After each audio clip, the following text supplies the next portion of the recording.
जय हिंद। आप सभी के मेरे डिफेंस चैनल पर स्वागत है। तो आज के डिफेंस अपडेट वीडियो में हम 3 सबसे बड़े पॉइंट के बारे में डिस्कशन करने वाले हैं। तो जो पहला पॉइंट है कि कैसे एक स्वदेशी इंजन के बगैर जो AMC Mark II है उसका भविष्य खतरे में आ सकता है। इसके अलावा वीडियो की जो नेक्स्ट अपडेट है कि क्या GE का जो F414 INS-6 इंजन है वो AMC Mark I को सफिशिएंट पावर प्रोवाइड करवा पाएगा या नहीं करवा पाएगा। इसके अलावा वीडियो की जो तीसरी अपडेट है वो F-22 रैप्टर में एक बहुत ही ज़्यादा इंपॉर्टेंट सेंसर की मिसिंग की वजह से F-22 रैप्टर को बहुत ही ज़्यादा मुश्किलों का सामना करना पड़ रहा था। तो इन तीनों ही अपडेट के बारे में हम डिटेल से डिस्कशन करने वाले हैं। तो अगर आप मेरे डिफेंस चैनल पे नए हैं तो प्लीज़ मेरे डिफेंस चैनल को सब्सक्राइब करें, बेल आइकन दबाना ना भूलें और कमेंट सेक्शन में जय हिंद जय भारत जरूर लिखेगा। और अगर आपको मेरा कंटेंट अच्छा लगता है तो वीडियो को लाइक कर सकते हैं। और अगर आपको डिफेंस के रिलेटेड कोई भी क्वेश्चन हो तो कमेंट सेक्शन में अपना क्वेश्चन लिख दीजिएगा, जिसका आंसर मैं अपने अगली वीडियो में दे दूंगा। तो आज के डिफेंस अपडेट वीडियो को शुरू करते हैं। तो अभी फिलहाल भारत के द्वारा एक साथ बहुत सारे फाइटर जेट्स के ऊपर काम किया जा रहा है। तो 4.5 जनरेशन के ट्रेनर से लेकर 5.5 जनरेशन के एडवांस तरीन फाइटर जेट्स के ऊपर अभी फिलहाल भारत के द्वारा काम किया जा रहा है। तो भारत के द्वारा अलग अलग कैटेगरी के अलग अलग और बहुत सारे फाइटर जेट के ऊपर काम किया जा रहा है, जिनमें तेजस मार्क II, HLF-T42, TED-BF और AMC जैसे घातक फाइटर जेट शामिल हैं। तो अभी फिलहाल भारत के पास बहुत सारी टेक्नोलॉजीज अवेलेबल है इन फाइटर जेट्स की, पर एक बहुत ही ज़्यादा इंपॉर्टेंट टेक्नोलॉजी अभी फिलहाल भारत के पास नहीं है। टेक्नोलॉजी है जेट इंजन की टेक्नोलॉजी। तो ऐसा नहीं है कि भारत के द्वारा इस टेक्नोलॉजी के ऊपर काम नहीं किया गया है। तो अभी फिलहाल भारत बहुत ही एडवांस स्टेज के ऊपर इस टेक्नोलॉजी के ऊपर काम कर रहा है।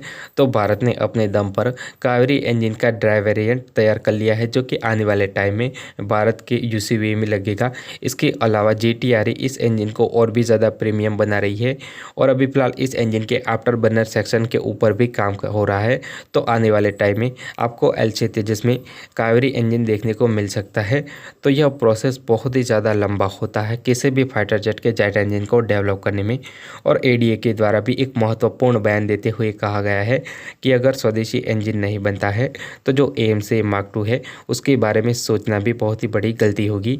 तो आने वाले टाइम में भारत के द्वारा बहुत ही ज़्यादा प्रयास किए जा रहे हैं कि स्वदेशी तौर पर एक बहुत ही ज़्यादा पावरफुल जेट इंजन डेवलप हो, जिसकी वजह से आने वाले भारत के सभी प्रोजेक्ट्स में उस स्वदेशी इंजन का यूज़ किया जाए। अभी फिलहाल जेट इंजन टेक्नोलॉजी को लेकर भारत को 3 कंपनियों के द्वारा बड़े बड़े ऑफर दिए जा रहे हैं, जिनमें एक ब्रिटेन की कंपनी रोल्स रॉयस, दूसरी अमेरिका की कंपनी GE और तीसरी फ्रांस की कंपनी साफ्रॉन। तो इन तीनों में से जो 2 कंपनियां हैं, अमेरिकी की कंपनी GE और ब्रिटेन की कंपनी रोल्स रॉयस ने अभी रिसेंट में ही 2 बड़े ऑफर भारत को दिए हैं। इसके अलावा जो साफ्रॉन है उसके जो चांसेस हैं वो दिन ब दिन घटते जा रहे हैं, क्योंकि वह अपने पुराने ऑफर के साथ ही है।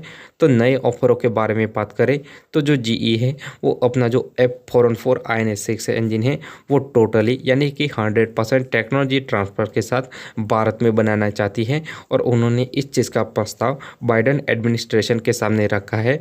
तो इस चीज़ के ऊपर फैसला बहुत ही जल्द आ जाएगा। तो अगर बाइडेन एडमिनिस्ट्रेशन के द्वारा इस चीज़ के ऊपर हामी भर दी जाती है तो GE का यह बयान है कि 2026 तक इस इंजन यानी कि GE के F414 INS-6 इंजन का भारत में लोकल प्रोडक्शन चालू हो सकता है, वो भी 100% टेक्नोलॉजी ट्रांसफ़र के साथ।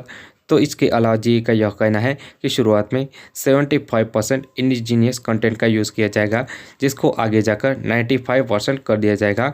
तो यह ऑफर भारत के लिए बहुत ही ज़्यादा महत्वपूर्ण है और बहुत ही ज़्यादा इफेक्टिव है कंपेरेटिवली जो फ्रांस का ऑफ़र है उसके।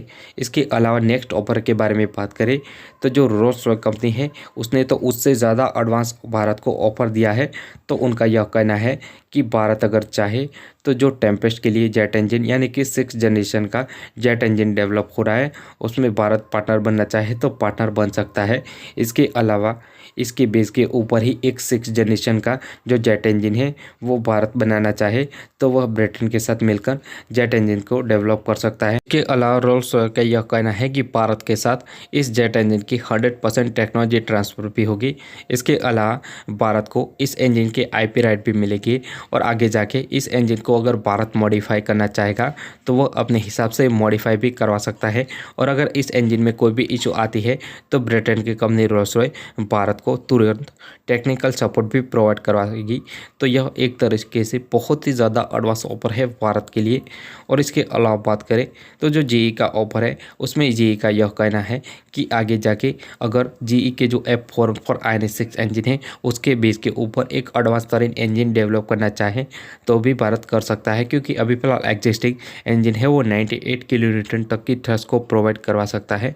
पर आगे जाके अगर AMC Mark II के लिए भी अगर भारत एक इंजन को डेवलप करना चाहे तो उससे भी ज़्यादा पावरफुल यानी कि 120 किलोन्यूटन का भी जेट इंजन तो भारत चाहे तो भारत की स्वदेशी कंपनियां और जीई साथ में मिलकर एक एडवांस तरीन बना के दे सकती है। ओवरऑल बात करें तो भारत के पास अभी फिलहाल दो बहुत ही ज़्यादा एडवांस स्टेज के ऑफर है, क्योंकि इन दोनों कंपनियों ने किसी अन्य देश के साथ पहले कभी भी इतनी ज़्यादा एडवांस टेक्नोलॉजी और इतने बड़े तौर पर शेयर नहीं की है।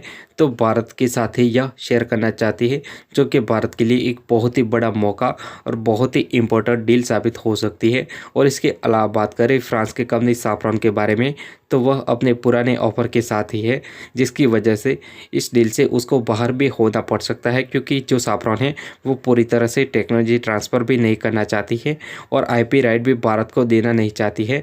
तो अगर यही ऑफर उनका रहा तो एक टाइम वो बाहर हो सकते हैं और इन दोनों कंपनियों में से एक भारत के साथ जॉइंटली एक फाइटर जेट के इंजन को डेवलप कर सकती है। भारत एक लंबे टाइम से फ्रांस के हथियारों को ऑपरेट करता आ रहा है, जिनमें मिराज 2000 जैसे घातक फाइटर जेट शामिल है, जिसके द्वारा भारत ने पाकिस्तान के ऊपर एयर स्ट्राइक भी की थी।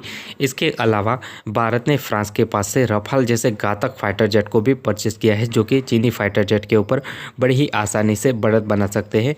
इसके अलावा भारतीय नौसेना भी रफाल फाइटर जेट को ही परचेज करने वाली है। ओवरऑल बात करें तो फ्रांस के हथियारों के प्रति जो भारत का ट्रस्ट है वो बहुत ही ज़्यादा है।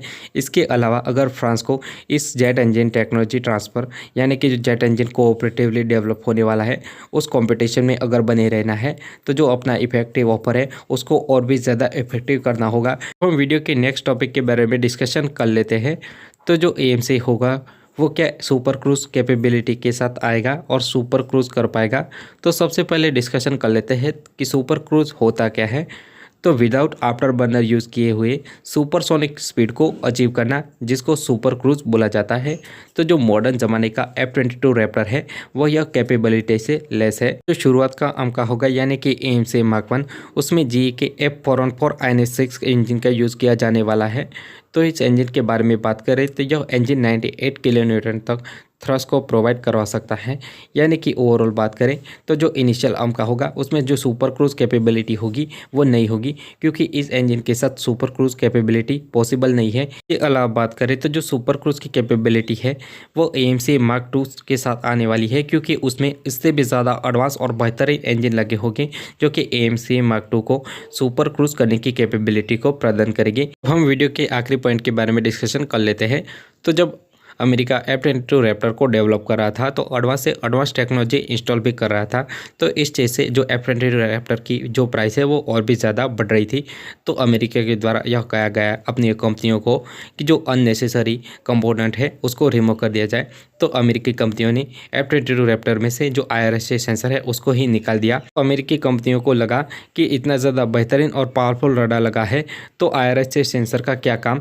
तो आगे जाके यही बहुत ही बड़ी गलती साबित हुई, क्योंकि रडार किसी भी फाइटर जेट को दूर से तो पकड़ लेता है पर वह फाइटर जेट एक ही दम नज़दीक आ जाता है, यानी कि डॉग फाइट शुरू होती है। IRSA सिस्टम बहुत ही ज़्यादा काम आता है, क्योंकि क्लोज रेंज में रडार उतनी जल्दी फाइटर जेट को नहीं पकड़ पाता है जितनी जल्दी IRSA सिस्टम पकड़ लेता है।